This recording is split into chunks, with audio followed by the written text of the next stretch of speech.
Welcome to New Life Live with host and founder of New Life Ministries, Stephen Arterburn. New Life Live is dedicated to transforming lives one at a time, thanks to the giving hearts of you, our listeners.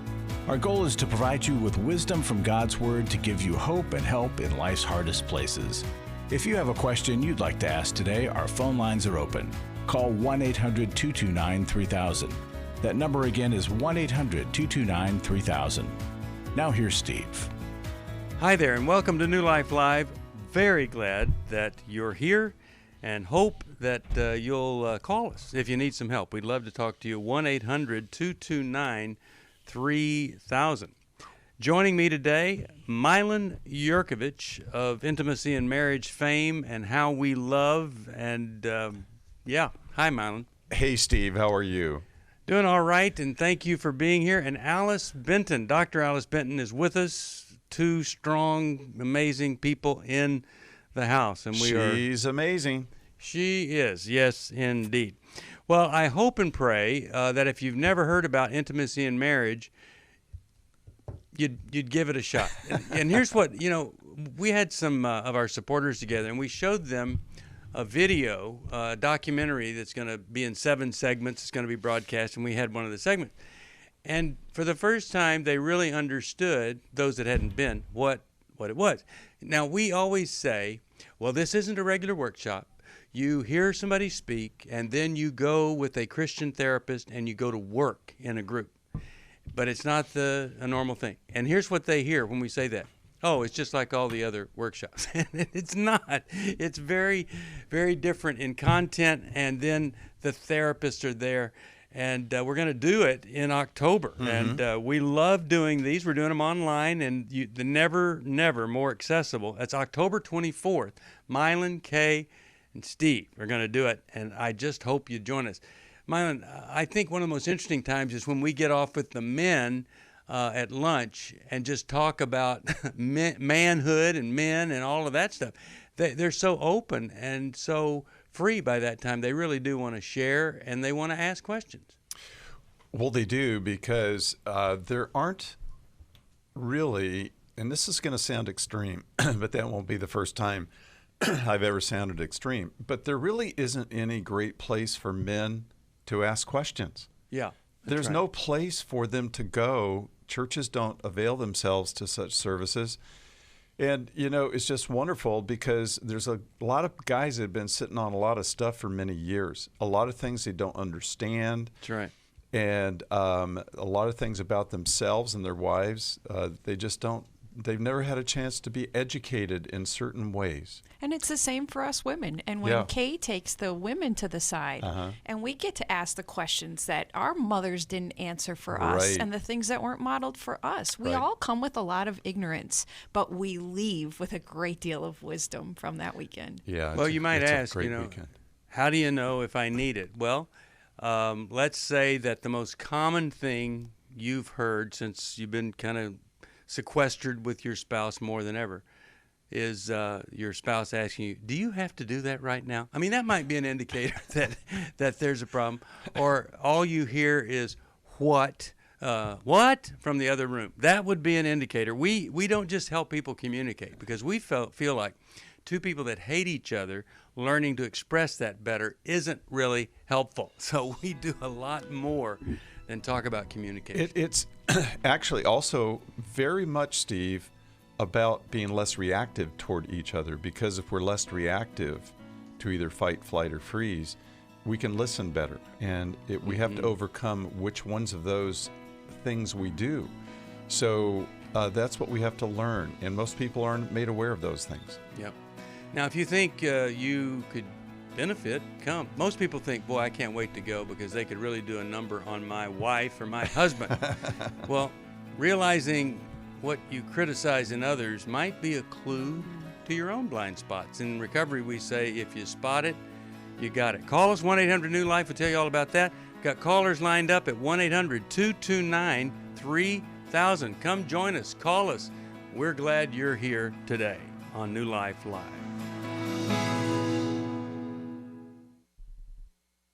After I found the pornography on the internet, I said, you either get help or anymore. I have to leave this household. Every day, thousands of women discover their husband is struggling with sexual integrity.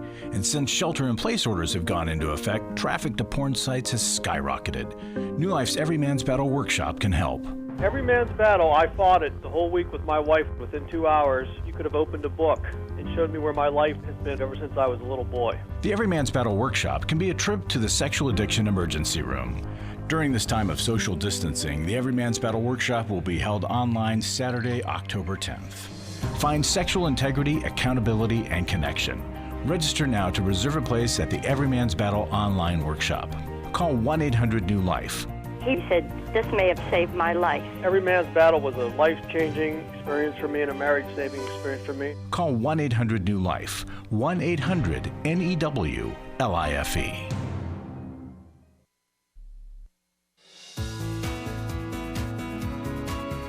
To find out more information about New Life or to order any of the resources mentioned on today's program, call 1-800-NEW-LIFE. Now back to New Life Live. We're back. Steve Arterburn here. And just want to clarify, not everything you spot is something that you've got. I mean, just because you see somebody with an axe with blood on it and he's an axe murderer doesn't mean you're an axe murderer. There are legitimate things that you truly do see that other people have and you don't. How many cups of coffee have you had this morning, Steve? I've had none. Wow. I did have one. Yes, I did. But, yeah. So, hey, let's 1-800-229-3000. And how about we go right here to Anthony. He's calling from Los Angeles, California, and he listens on a podcast. Hey, how you doing, Anthony? I'm doing okay. I had a question in regards to our young adult daughter, and before I ask the question, I was wondering if I can give a brief background on our life, and I'll make it quick. Sure. Well, our daughter grew up in a home where there was alcoholism on my behalf. I've been sober for over 10 years now. An affair on my wife's behalf, and one time I was arrested for hitting my wife when she was a baby. She was a child toddler. And so she's seen a lot of bad things. However, our lives are much different now. Wife's affair was about 2 years ago, but we're in a different place now. Long story short, our daughter is 18 years old, just turned 18 in March. Of course, with the pandemic and everything, she's been affected. But even prior to that, we've noticed that she had been sneaking out of the house a lot at the age of 17.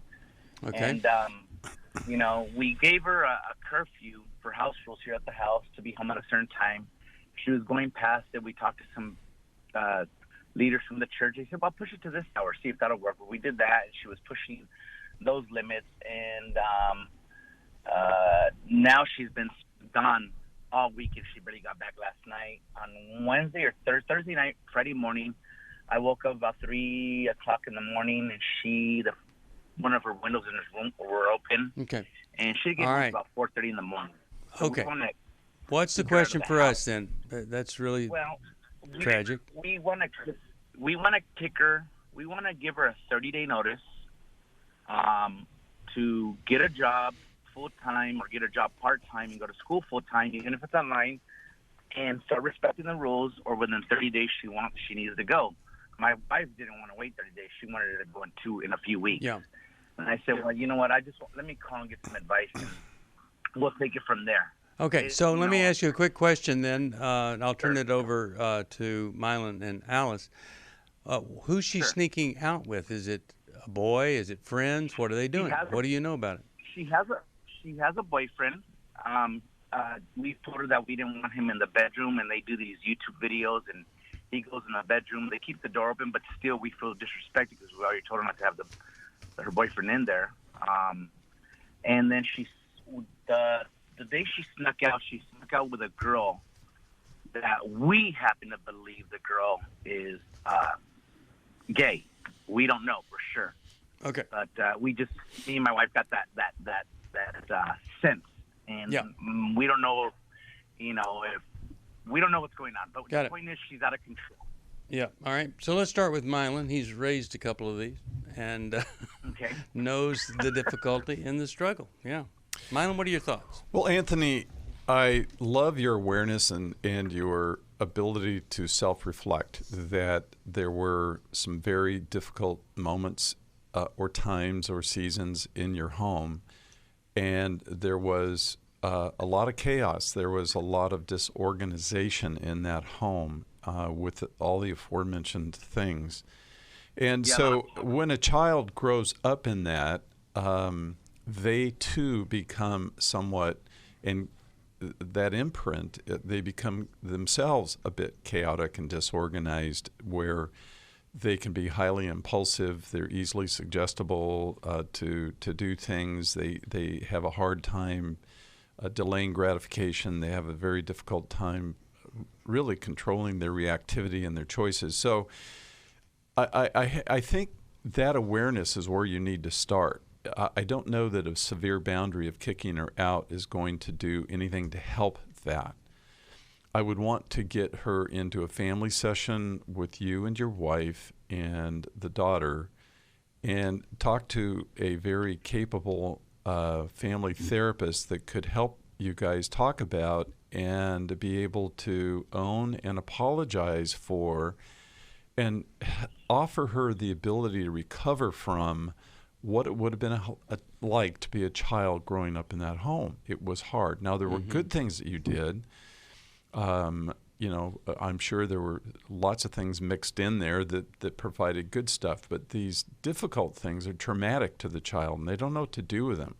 And so it puts their little soul into a spin cycle, and so it's difficult for them to keep their bearings. So that's where I would start, would be with compassion and empathy and the ability to just offer her help. Yeah. I agree, and it sounds like to me. Anthony, let me just say this. It sounds like to me too that, given this bedroom thing and what you want and what she does, that your boundaries aren't very solid, and so she may not know exactly what she has to do and doesn't have to do because of what you allow. And so to go from that, as Milan's saying, to you're out of here, I think might be too much. I understand. Anthony, what did you want to add? I did want to add that, just recently, a few years ago, when I did have her in counseling, because I forgot to mention she was actually sexually abused as well when she was younger by an older cousin, a female cousin.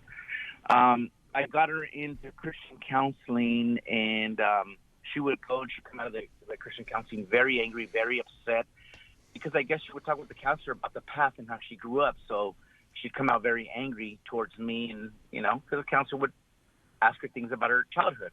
And so I know that's part of the recovering process, and I was okay with that. But she would complain to my wife, and at that time, me and my wife weren't on the same page, which was just a few years ago. And my wife would say, well, you don't have to go to counseling no more. And, for a very long time, me and my wife were divided. A very long time, actually her whole childhood. So, Anthony, I'm going to interrupt you. Everything you're adding screams to us that your daughter is still in a world of hurt and that you and your wife continue to confuse your daughter. And so you and your wife may actually be the principal perpetrators of the chaos in the home, even though you have improved so much.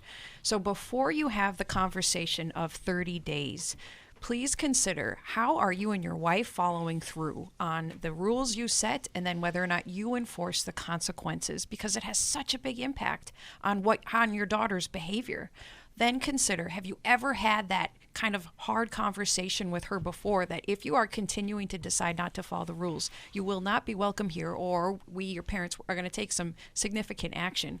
There should be conversations first for some time before it's 30 days and you're out. One of the little phrases I picked up is get curious before you get furious.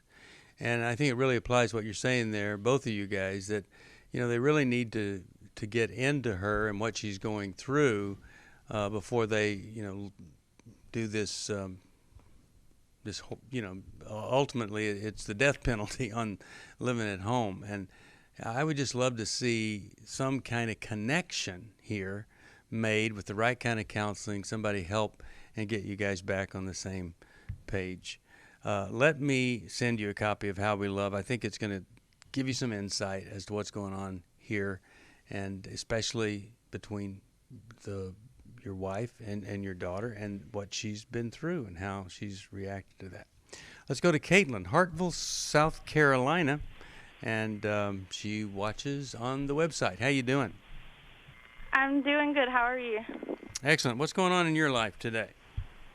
Well, I guess March 2019, my husband admitted to me that he had a sexual addiction. And when, it didn't come out like that.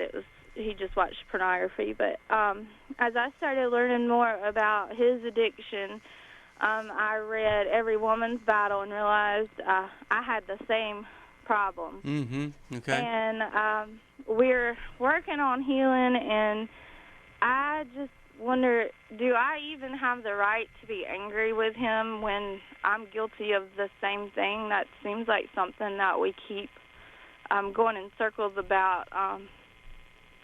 I just don't even know if I have the right to be angry with him and go through the grief process when I'm guilty of doing the same thing to him. Yeah. Caitlin, when you say we're going in circles, does that mean you both keep shifting the blame back to the other one? Well, you did too? Yes, it's not as much as it was, but we actually did have that conversation this morning, and that's when I've read tons of resources from New Life, and I'm like, I'm going to call, because I don't know, like, he said he had that thought the other day when I was talking to him about things that bothered me, and he said he thought, well, you did the same thing to me. So it's definitely still in the front of our mind that we've both hurt each other. You both have the right to be angry with one another because you have both been unfaithful. But the way that these conversations tend to work best is giving each other permission first. So you might say to him, you have every right to be angry with me. I'm sure you are. I've been unfaithful. And you can tell me about it, and I will listen to your anger as long as you're being respectful to me in the way that you're talking about it.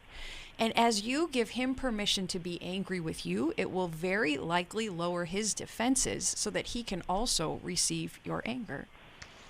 Milan, you have a thought here? I mean, that's really, I think, so appropriate what Alice is saying here. Oh, I do too. Caitlin, I love your honesty. I love your question. I love that you can really ask such a good question. What are my rights here? Do I have the right to be angry or judging, etc.? And this is one of those illustrations of what I'm going to call a joint confession before the Lord and a joint desire to do a turnaround, to repent as a couple toward a place of holy sex. Sex is something that is not a worldly invention. God invented it, and he also invented it to be something that is holy and sacred. And both of you took a holy thing between a husband and wife, and you desecrated it to some level. And for the two of you to repent before each other in the Lord and commit to a holy sexual relationship is something that the two of you can really create a bond and strength by saying, let's do this together. And I love that you're so open, and it becomes a place of mutual support as opposed to a place of mutual argumentation, and where we're just really encouraging each other. Because with something like this or any other addiction, you just can't flip a switch and have it be gone. It's going to be something you're going to have to work yourselves out of and ask each other, how are you doing? And confess and pray for each other. And then set boundaries in your home to make sure that neither one of you have easy, close temptations at hand, and to work out all those things. I think it would be something, if you came to our intimacy workshop in October, you'd get a great new basis, Steve, wouldn't you agree, for the two of them learning to, because we talk a lot about this at our intimacy workshop, and I think this would be a great kick start for you guys. You know, what I see, Milan, is after you and Kay present what you present, a lot of couples go like that have really been in trouble. They go from being angry at each other to being angry at the condition of the world. Yes. Where you struggle, you don't want to share with anybody, you don't want anybody to know, and you just stay after each other. Well, fact is, a world today lures you into stuff, and you get on each other's side. Nothing brings people together more than having a common enemy, and you battle together against that common enemy, sin, sexual addiction, and all of that. I would get involved in a recovery group at all costs, whether it's Sex Addicts Anonymous. There are female groups, male groups. Start a recovery group. I'll send you a life recovery Bible. I'll send you 2, one for you, one for him, and the workbook will come with it on sexual integrity. That's what you guys need to work through together, sexual integrity. All right, we'll be back right after this. For most of my life, I've been dealing with an opiate addiction. Why is opioid addiction quickly becoming one of our nation's biggest killers? Maybe it's because it isn't only those who are addicted who are in denial. We did what I see so many parents do, is it can't be an addiction. There's something medically wrong. It's impossible to solve a problem when you don't know what you're up against, and families will try to find any explanation except the one that will put them on the right path. Alcoholism and drug addiction is a family disease. It doesn't affect just the individual. If someone you love is abusing painkillers, know what you're up against. It's time to admit it's addiction and seek treatment. Call us today at 1-800-NEW-LIFE. We have Christ-centered partner treatment centers around the country. Call 1-800-639-5433 or visit us online at newlife.com. We just made a decision. We will do whatever it takes. 1-800-NEW-LIFE. I was really living a very anxiety-filled life. I did go to Take Your Life Back. That's why I continue to support the ministry with the hope that not only am I helping my own situation, that I'm helping others as well. You can help New Life Live stay on the air by joining Club New Life today. When you sign up to support us monthly through Club New Life, we'll send you the new member thank you gift of 7 books, including Conquer Worry and Anxiety by Dr. Daniel Amen, Healing is a Choice by Steve Arterburn, and Forgiving What You'll Never Forget and Change Your Thoughts, Change Your Life, both by Dr. Dave Stu. Plus, there are ongoing benefits like access to the Club New Life video library, quarterly resources, free shipping on purchased resources, and discounts on workshops. Call 1-800-NEW-LIFE. That's 1-800-639-5433. Support Club New Life, and together we can help hurting people find help and hope in life's hardest places. Call 1-800-639-5433 to join Club New Life today.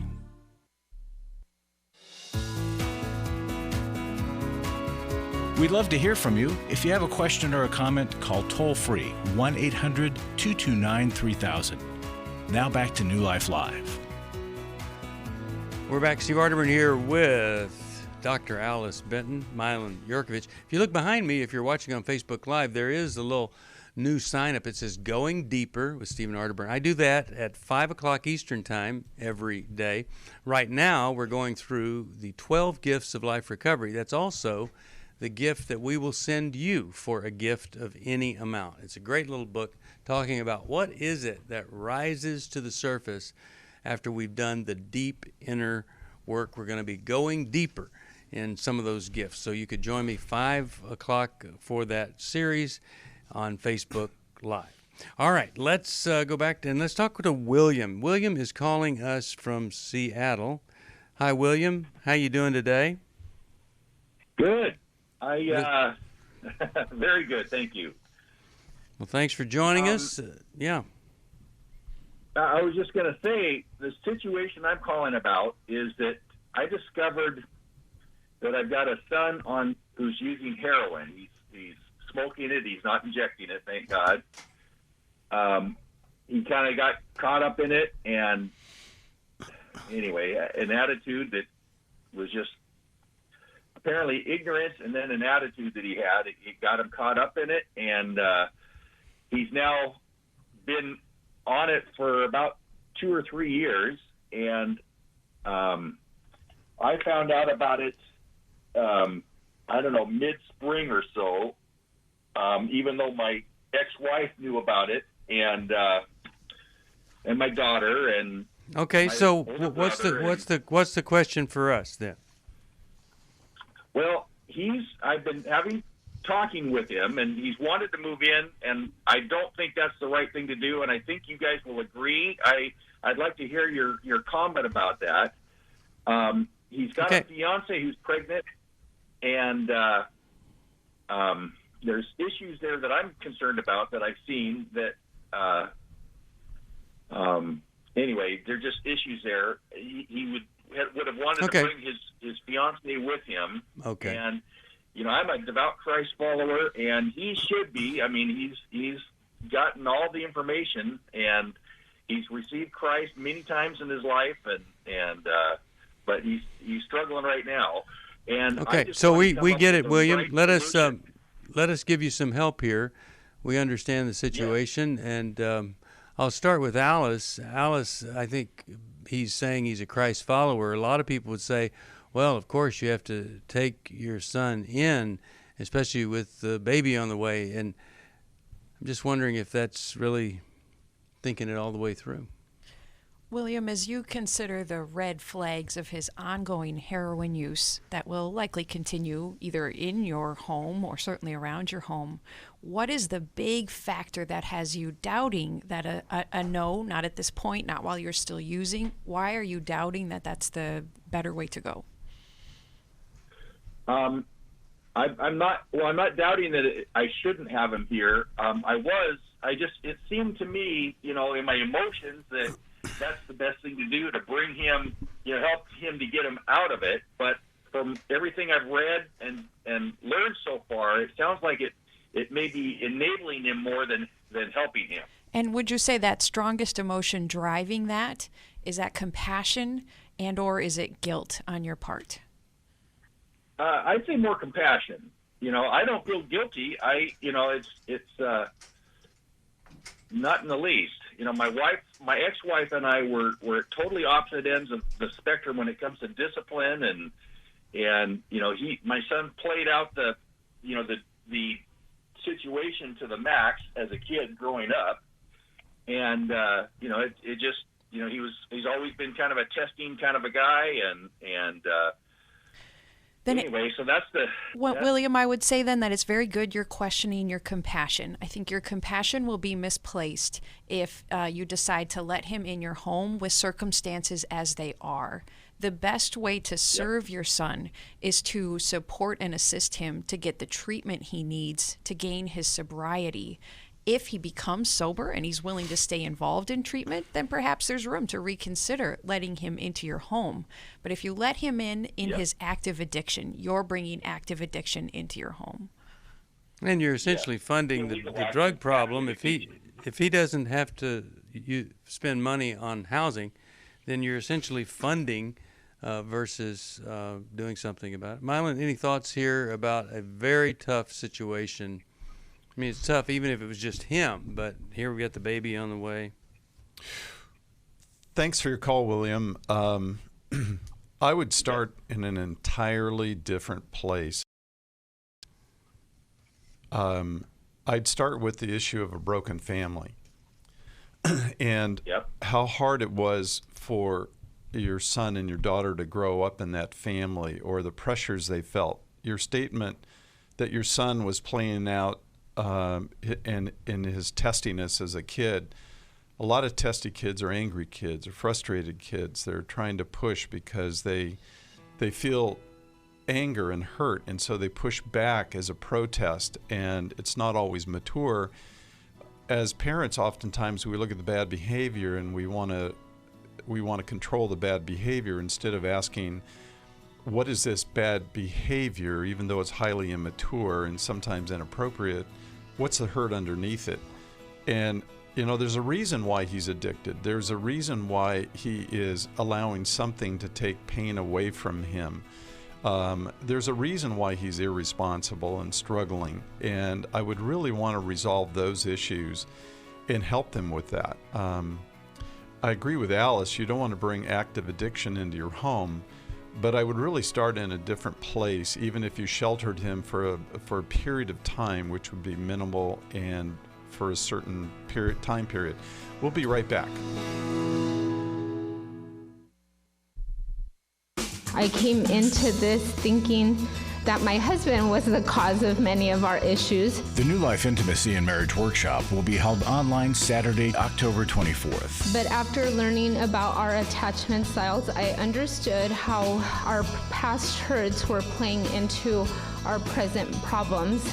Join Steve Arterburn. It's been a dream of mine for a long time to help people to grow more intimately together, and we believe that everybody has room to grow in the intimacy level of their life. And Milan Yerkovich. We help couples understand how their attachment style is sabotaging their current relationship, and then we teach them how to create comfort in a relationship. To register or to find out more, call 1-800-NEW-LIFE. That's 1-800-639-5433, or go to newlife.com.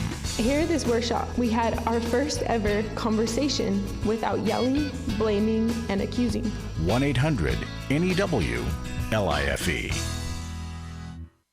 Hi, this is Steve Arterburn, and for 30 years, New Life has been the most trusted name in Christian counseling. Your ministry has saved my life. If you struggle with emotional hurt, family or marriage problems, the pit of depression, or the pain of addictions, we can help. I'm down 100 pounds now from what I was. You guys are awesome. You're a blessing to America. Our treatment programs provide clinically appropriate solutions from licensed professionals, all in a biblical framework. I have had problems with alcohol. I think God has ordained this place to be His. You don't have to be a prisoner of your pain. Help is available at 1-800-NEW-LIFE. She tells me that I'm a new man, and I feel like a new man. It worked for me, and it can work for them too. This time it is different. If you're ready to take the first step toward genuine spiritual and emotional healing, please call us today at 1-800-NEW-LIFE. God can open the door to a better tomorrow right now. Call 1-800-NEW-LIFE.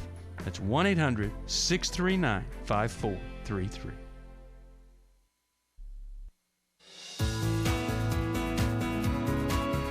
We're glad you joined us for New Life Live. To be a part of the program, call 1-800-229-3000. Now back to New Life Live. We're back. Steve Arterburn here. By the way, we do have an app, and once you have the app, you can listen to the program anytime. It's right there. Just go to the App Store, New Life, look for the tree with the brain in the middle. Why do we have a brain in the middle? Because the Bible says if you transform the way you think, then you can transform your whole life. It's just really hard to change that thinking. Larry Sonnenberg's in the studio, and it's not hard to deal with him. And Larry, what do you have for us here today? You've got something you always do. It's always good. Yes, Steve. This is a little bit of a unique testimony. Okay. Lady writes, I love knowing I'm part of something bigger than I am. And I loved praying for you at New Life, a much-needed nationwide ministry that addresses personal and marital issues and incredibly more. However, now that I've been a widow for 8 years and I'm getting older, I must bow out of my role of serving you as part of Club New Life. Our Lord calls us to be good stewards in His provision, and in order to do that, I regret that my budget cannot support your growing ministry. So she goes on to say when her last gift will be and all, and then she says, just as He called my late husband and me so many years ago, so together you and I trust God's will is being done. As we obey and take the next step, I'm confident our dear Lord will continue to direct others who will step in and provide for your ongoing ministry.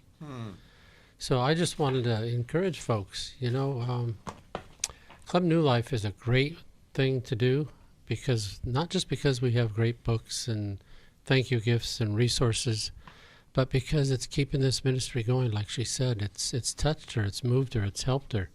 Now she can't do it, and she's basically asking, she didn't say it this way, but would somebody else out there take my place?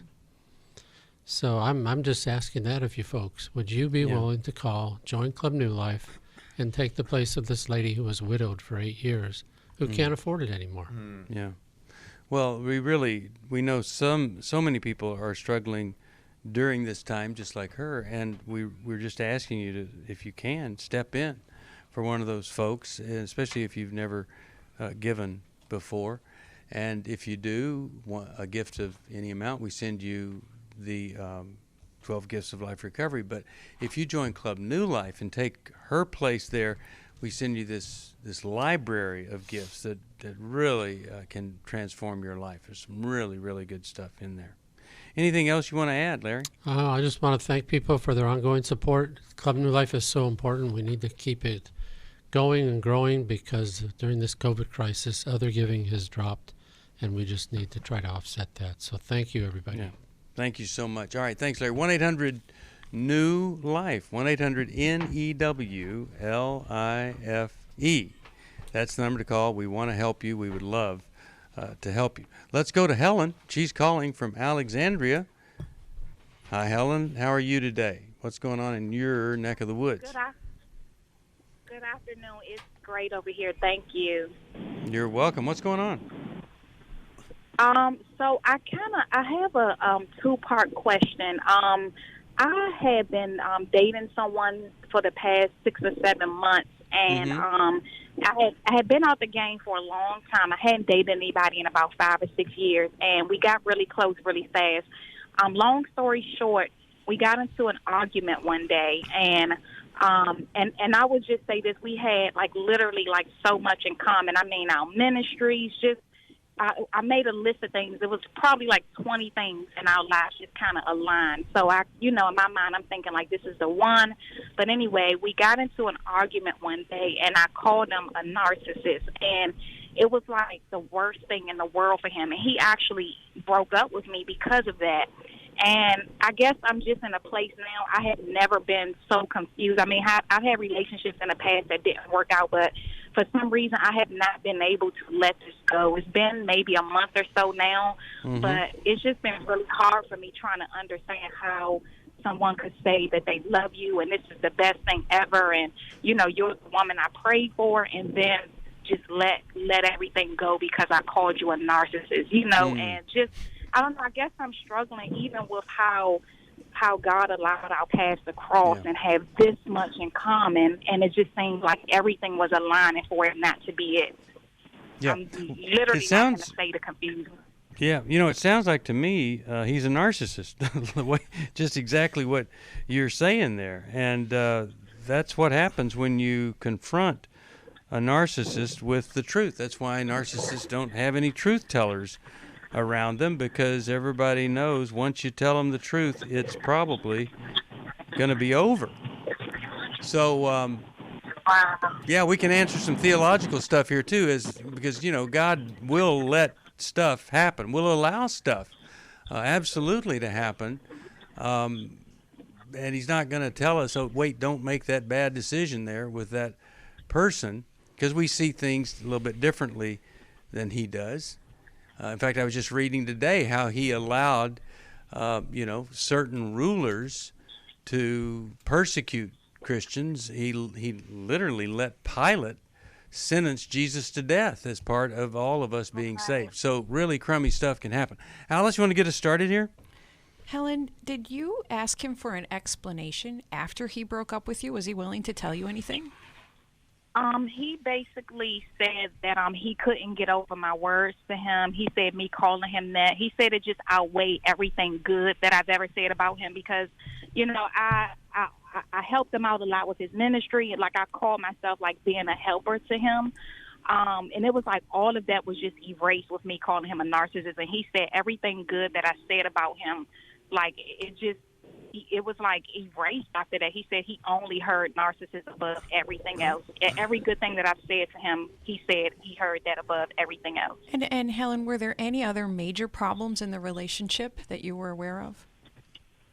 Not major. There was one incident where there was a situation where he had did some things that kind of triggered some things for me, if I didn't call or text in a certain amount of time, he would just kind of send me question marks, and I told him, that triggered me because I went through some abuse as a kid, and it made me feel like I was walking on eggshells to have to text him back right away. You know what I mean? And so that was a big issue in our relationship because he felt like, he just wants to talk to me, and I guess he felt attacked when I expressed that to him. That was probably one of the biggest things. So what you have added reinforces, I think, Steve's original reaction that this man struggled to receive difficult truth about himself that there is probably a strong defensiveness in him that did not allow him to enter into these conversations with you to hear what's negative about him. I'd bet you also hit an old wound, a nerve, with calling him a narcissist, that he probably has a history where somebody else maybe hurt him badly with trying to bring difficult truth to him. So I'd imagine it's not just you, but also something deeper.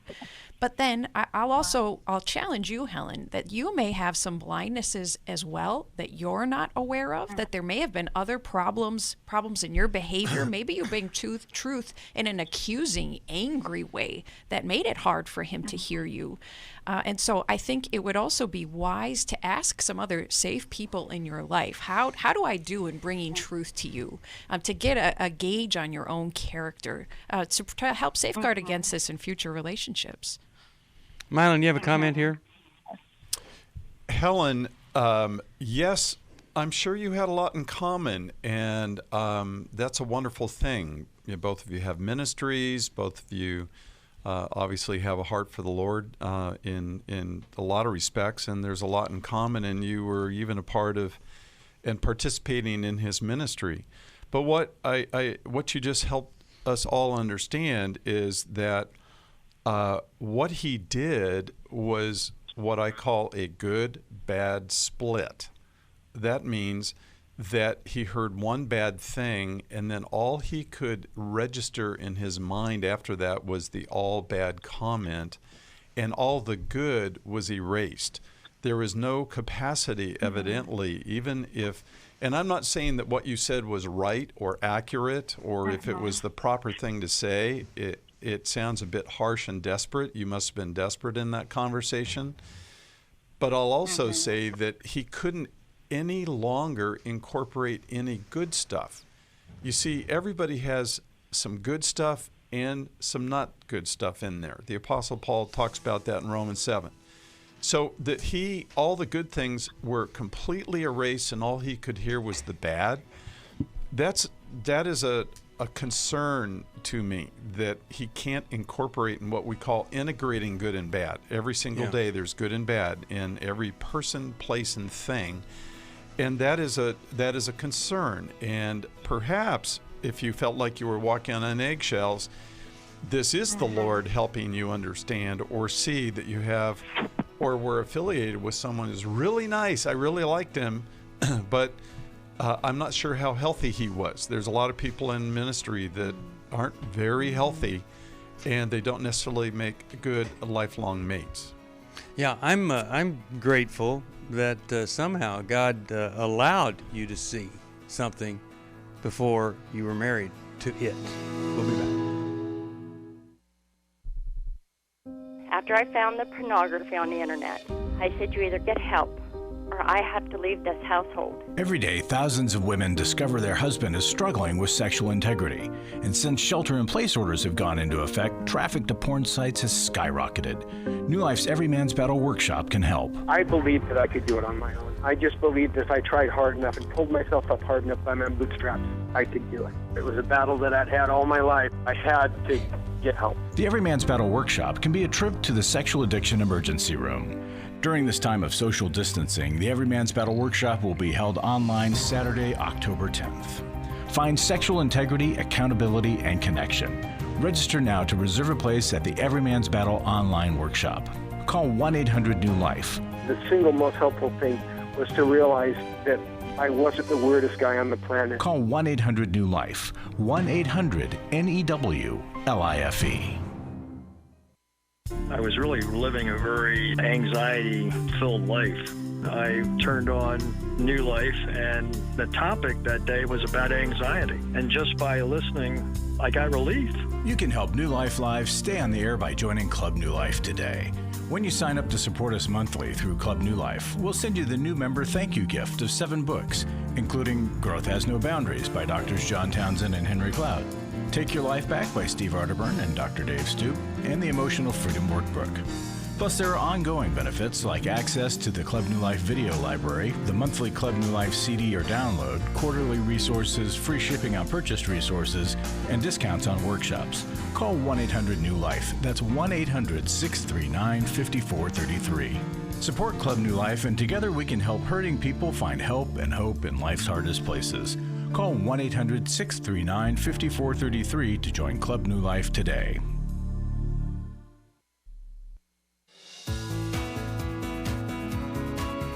To find out more information about New Life or to order any of the resources mentioned on today's program, call 1-800-NEW-LIFE.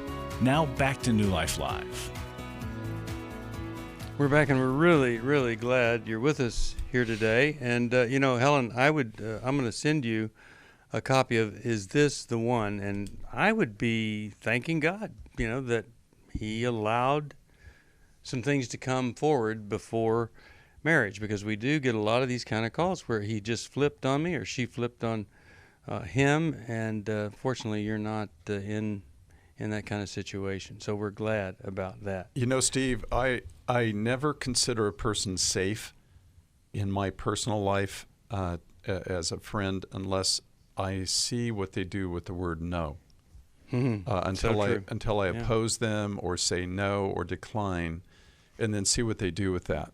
Yeah. Because a lot of people are great as long as you smile and say yes all the time.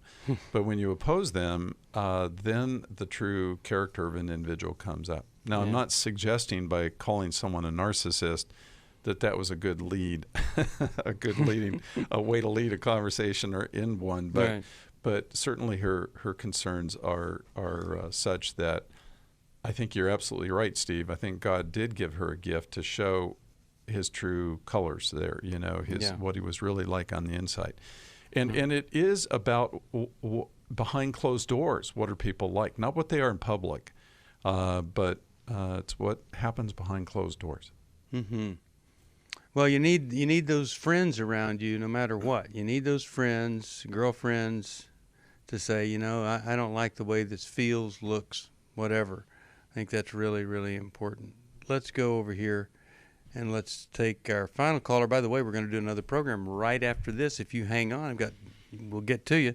Dee, Whittier, California, KKLA. Don't have a lot of time, but I did want to get to your call. How can we help today?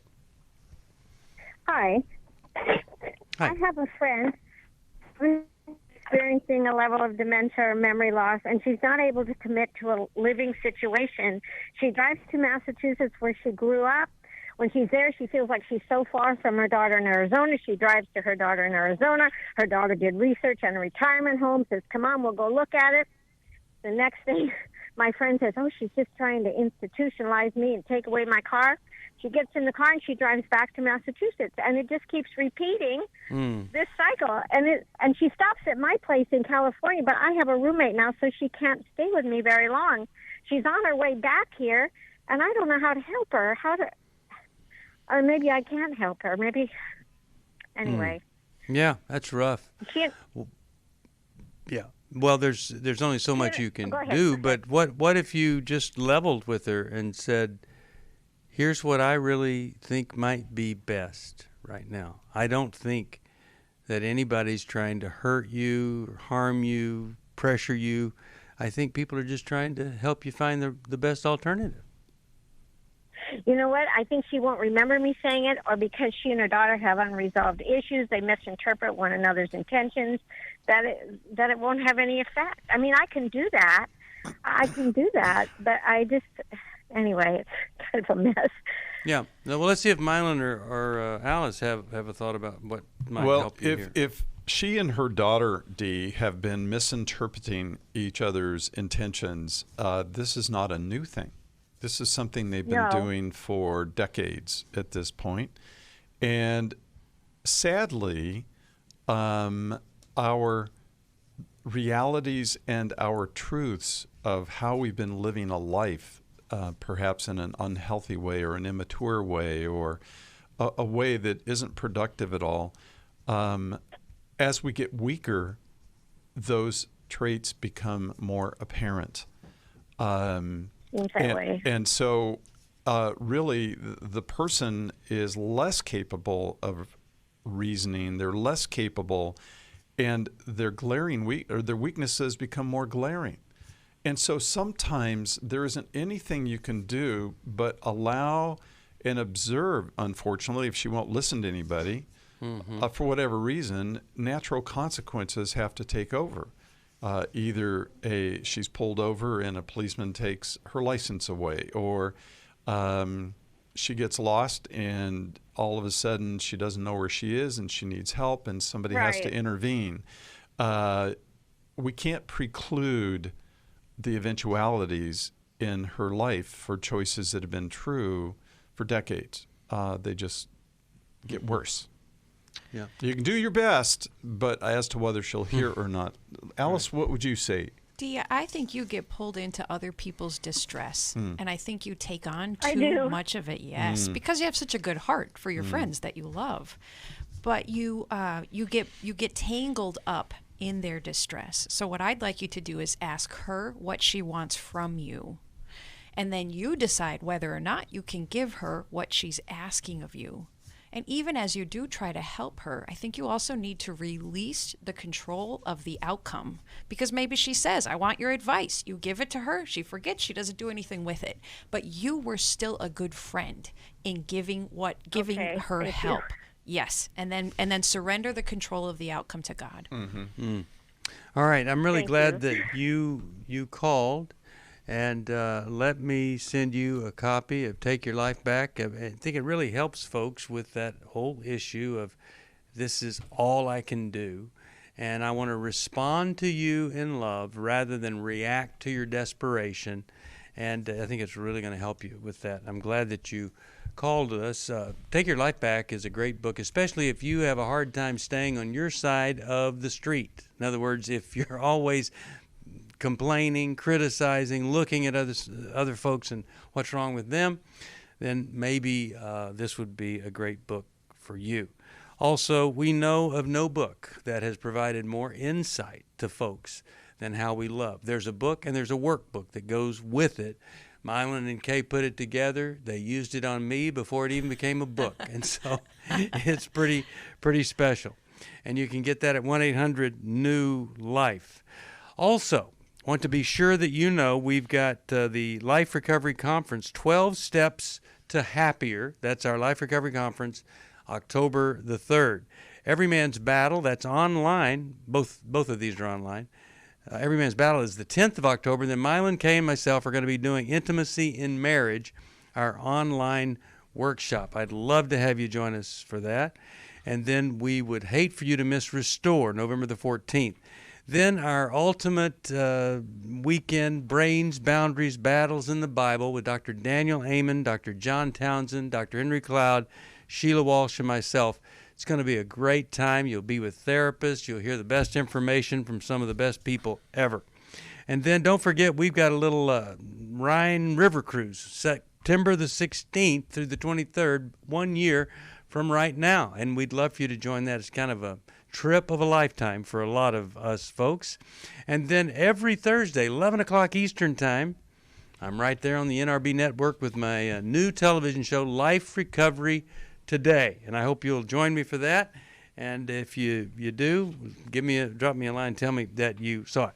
All right, I want to just ensure you that everything you do to help this ministry, we are committed to use that to help other people. We're taking your support and reaching out to other people through social media, through television, radio, and when we speak, our books promote everything that we do. So please help us if you possibly can at 1-800-NEW-LIFE. That's the place you can get all of the resources that we have. And if you haven't looked at the Restoration Bible, we can get one of those to you.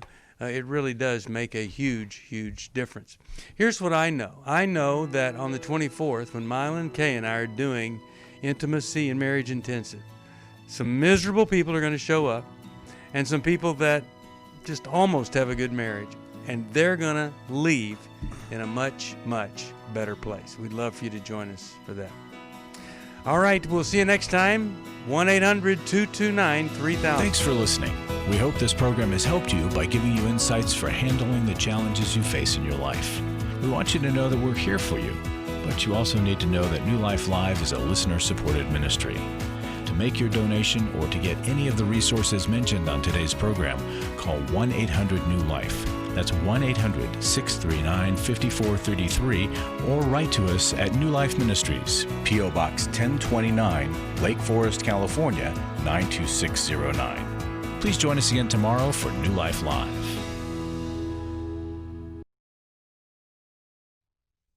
Hi, Steve Arterburn here. Thanks for watching New Life Live on our New Life YouTube channel. You know, you can see it anytime. Hope you'll subscribe, and when you do, hope you'll turn that little button thing on, the bell, so that whenever we post a new video, it'll ring right through. Now, if you go to newlife.com, you'll see the schedule of when we're in the studio, which is helpful to know if you have a question for the program, or you could go to newlife.com or call us at 1-800-NEW-LIFE. You could do this on the app. I mean, there's so many ways that you can stay in touch with us and know when we're there, because we want to answer your questions. So thanks for watching right here on the New Life YouTube channel, and we'll see you next time. Click here to subscribe.